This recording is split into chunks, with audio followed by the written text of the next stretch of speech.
Magandang umaga po. Ako po si Dr. Villamor. Ano pong pangalan ninyo? Ako si Joy Del Rosal. Ano pong nais niyong itawag ko sa inyo? Joy na lang po.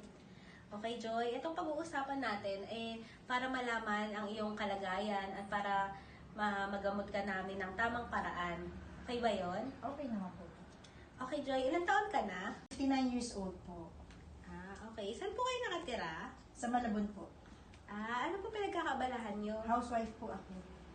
Ano pong dahilan ng pagpunta niyo ngayon dito sa clinic? Sumasakit po kasi yung dibdib ko. Oh, okay, Joy. Kailan mo ba naramdaman ang paninakit ng dibdib mo? Siguro mga 3 days ago po. Maaari mo bang ilarawan sa akin kung gaano kasakit, kung may mabigat ba na nakadagan? Oho, para mabigat ho, may nakadagat sa dibdib. May sumasabay bang sintomas tulad ng mahirap sa paghinga, pawis, pagduduwal? Yung mahirap paghinga. Mataas po ba yung BP nyo? Nache-check nyo po ba? Minsan mo mataas pag nag-check ako. May dati na po ba kayong sakit sa puso, diabetes o iba pang kondisyon? High blood po. Para na po ba kayo o nagkaroon ng malubhang sakit dati? Hindi naman po.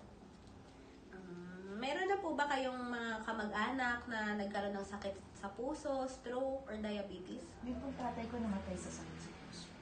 Okay. Nagiinom po ba kayo or Hindi ho. naninigarilyo? Hindi ho. Kamusta naman yung pagkain at ehersisyo mo? Dati ho ako nag-exercise, natigil lang ho. Tapos malakas ho akong kumain ng matatamis. Okay, Joy. Bukod sa pananikip ng dibdib mo, hirap sa paghinga, may iba ka pa bang nararamdaman? Wala na. Okay, Joy. Maraming salamat sa impormasyon ng mga binigay mo.